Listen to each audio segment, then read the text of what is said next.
इसमें भी हम लोग को इफेक्टिव रेजिस्टेंस निकालने के लिए बोला गया है, लेकिन इसमें हम लोग को पोटेंशियल मेथड लगाना पड़ेगा।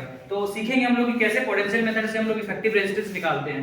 इस क्वेश्चन में हम लोग को इफेक्टिव रेजिस्टेंस निकालने के लिए बिना पोटेंशियल मेथड का हम लोग नहीं बना सकते हैं। तो सबसे पहले हम लोग को सीखना पड़ेगा कि पोटेंशियल मेथड होता क्या है। ठीक है, तो हम लोग पता है कि पोटेंशियल डिफरेंस का मतलब क्या होता है?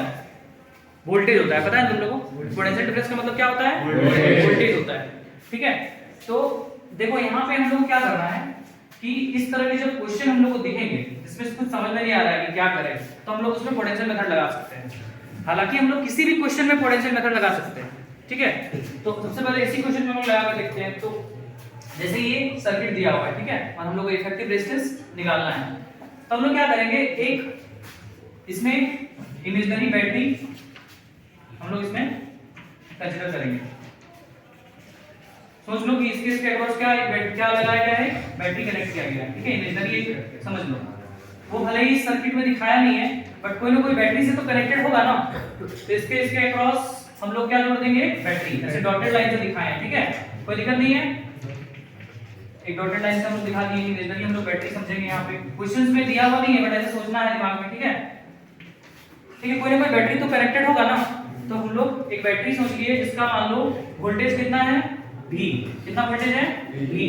तो आपको पता होना चाहिए कि मान लो कोई भी आपके पास सेल है, कोई मान लो सेल है, तो वो यदि 12 वोल्ट का है तो उसका जो पॉजिटिव टर्मिनल होता है उसमें होता है 12 वोल्ट, और जो नेगेटिव टर्मिनल होता है उसमें होता है 0 volt. Current flows from positive to negative, high to low potential. तो मान लो इसमें कुछ ऐसा दिया हुआ नहीं है कितना वोल्ट एग्जैक्टली, तो हम लोग क्या मान लेंगे, V वोल्ट। तो V वोल्ट जब मानेंगे तो यहाँ पे पॉजिटिव में हो जाएगा V वोल्ट और इसमें हो जाएगा 0 वोल्ट। अब हम लोग क्या करना है इसमें कि एक बात समझना है, कॉन्सेप्ट, कि जब भी हम लोग किसी ऐसे पाथ में चलेंगे जो नॉन रेजिस्टिव पाथ है, जिसमें कोई रेजिस्टेंस लगा हुआ नहीं है, जब हम लोग हायर क्लासेस में जाएंगे तो वहां पे हम लोग को सिर्फ रेजिस्टर ही नहीं, वहां पे हम लोग को कैपेसिटर भी दिखेगा, इंडक्टर भी दिखेगा, आगे हम लोग को कैपेसिटर भी देखने के लिए मिलेगा। बट अभी हम लोग क्लास 10 में बस हम लोग क्या हम लोग को देखने के लिए मिल रहा है, रेजिस्टर। तो हम लोग किसी ऐसे पाथ में चलना है जो नॉन रेजिस्टिव पाथ हो, जिसमें कुछ भी लगा हुआ ना हो। हालांकि होता तो वायर का भी अपना कुछ ना कुछ रेजिस्टेंस है, बट उसको हम लोग यहाँ पे इग्नोर करके चल रहे हैं। तो हम लोग को नॉन रेजिस्टिव पाथ में चलना है। जैसे ये यहाँ पे V है, तो यहाँ पे V पूरे में V होगा। ठीक है, यहाँ पे भी क्या हो जाएगा, V। यहाँ पे भी कितना वोल्ट होगा, V। अब सर इधर चलेंगे, नहीं इधर नहीं चलना है, इधर यदि चलोगे आप तो फिर इधर पोटेंशियल ड्रॉप हो जाएगा। पोटेंशियल ड्रॉप मतलब वोल्टेज कुछ कम हो जाएगा, कुछ ना कुछ खाएगा ना। जो इलेक्ट्रिकल सर्किट्स, जितने भी इलेक्ट्रिकल अप्लायंसेस हैं, जो भी सर्किट एलिमेंट्स हम लोग लगाते हैं, वो अपने आप में सब क्या है, इलेक्ट्रिकल अप्लायंसेस हैं। तो वो अपने आप में हर चीज रजिस्टर होता है। हर जितने भी इलेक्ट्रिकल अप्लायंसेस अपने आप में सब क्या है, रेजिस्टेंस है। ठीक है, तो कुछ ना कुछ तो वोल्टेज खाएगा ना, वो वोल्टेज ड्रॉप होगा। तो यहाँ पे वोल्टेज ड्रॉप हो जाएगा, मतलब इधर भी नहीं रहेगा, कुछ क्या हो जाएगा, कम हो जाएगा। तो हम लोग को नॉन रेजिस्टिव पाथ में चल रहा है, तो इसमें तो रेजिस्टर लगा हुआ है ना, तो इधर नहीं चलना है, इधर आना है हम लोग को, क्योंकि देखो ये नॉन रेजिस्टिव पाथ है, वायर है। तो देखो यहाँ से V नॉन रेजिस्टिव पाथ था, फिर V यहाँ पे V हो गया, फिर इधर नहीं जाना है क्योंकि इधर पोटेंशियल ड्रॉप हो जाएगा, तो इधर जाना है V। यहाँ पे क्या हो गया, V।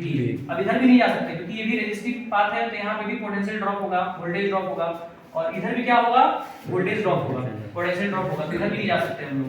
क्लियर है बात? अब देखो यहाँ नेगेटिव में कितना था, 0 वोल्ट, इसमें कितना था, 0 वोल्ट।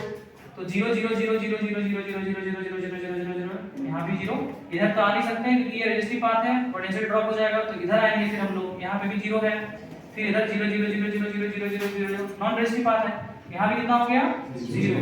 बस अब इतना करने के बाद हम लोग क्या करना है, बस इधर यहाँ पे हम लोग देखो बनाने के लिए क्या करेंगे, एक तरफ V वोल्ट, एक तरफ 0 वोल्ट। ठीक है, एक तरफ कितना है, V वोल्ट, एक तरफ 0 वोल्ट। ठीक है, चलो तो सबसे पहले हम लोग देखो V और 0 के क्रॉस कौन सा रेजिस्टर है, V और 0 के क्रॉस R है, तो चलो जोड़ देते हैं R। फिर चलो ये हो चुका है।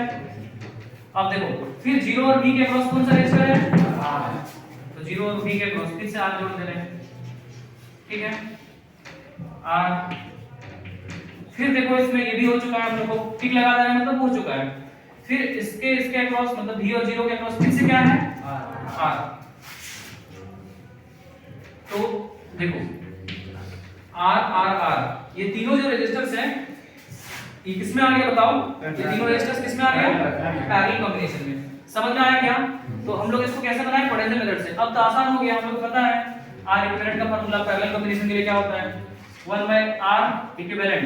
पैरेलल कॉम्बिनेशन में चुकी है इसलिए आर भी लिख दे रहे हैं 1/r1 + 1/r2 + 1/r3। सबके लिए क्या हो जाएगा? 1/r + 1/r + 1/r। बस इसको सॉल्व कर देना है। तो क्या हो जाएगा बताइए? ये हो जाएगा r, ये r से r क्या हो जाएगा? कैंसिल आउट होगा, 1 बचेगा। तो क्या हो जाएगा? इस तरह यहाँ पे 1 1 1 तो 3 हो जाएगा। क्या डायरेक्ट 3 लिख दे रहे हैं, ठीक है? कितना हो जाएगा यहाँ पे? 3 तो देखो कितना आया? Rp मतलब इक्विवेलेंट रेजिस्टर, इक्विवेलेंट रेजिस्टेंस जो आया इन तीनों का वो कितना आया? R/3। कितना आया? R/3। तो R/3 आंसर हो गया। समझ में आया क्या? तो किसी भी क्वेश्चंस को अभी जो हम लोग बनाए थे इससे पहले उसको भी हम लोग पोटेंशियल मेथड से बना सकते थे, ठीक है? तो इस तरह से हम लोग बनाते हैं पोटेंशियल मेथड, इस तरह से लगाते हैं हम लोग। क्या करना रहता है? नॉन रेजिस्टिव पाथ देखना रहता है और नॉन रेजिस्टिव पाथ में हम लोग को चलना रहता है। जैसे यहाँ से चले हम लोग V हुआ और यहाँ भी V रहा, वोल्टेज ड्रॉप नहीं हुआ क्योंकि नॉन रेजिस्टिव पाथ है ना। बट हम लोग जैसे ही रेजिस्टिव पाथ में जाएंगे तो वोल्टेज ड्रॉप हो जाएगा, पोटेंशियल ड्रॉप हो जाएगा, उसमें नहीं जाना है। फिर इसमें देखो पूरे में V रहेगा, V वोल्ट पूरे में V वोल्ट। इधर जाना नहीं है, पोटेंशियल ड्रॉप होगा या फिर वोल्टेज ड्रॉप होगा, जो बोलना है बोलिए। वोल्टेज ड्रॉप का मतलब होता है कि कम होगा, ठीक है? तो इधर जाना नहीं है हम लोगों को। उसी तरह से यहाँ भी 0 0 0 0 0 इस पॉइंट पे भी, और देखो इधर भी पूरे 0 रहेगा इस वायर में, फिर यहाँ भी 0। क्लियर है? फिर हम लोग एक तरफ V वोल्ट 0 वोल्ट, उसके बाद देखना है बस किसके किसके अक्रॉस है और कनेक्ट कर देना है। इस तरह से हम लोग कोई भी क्वेश्चंस को बना सकते हैं।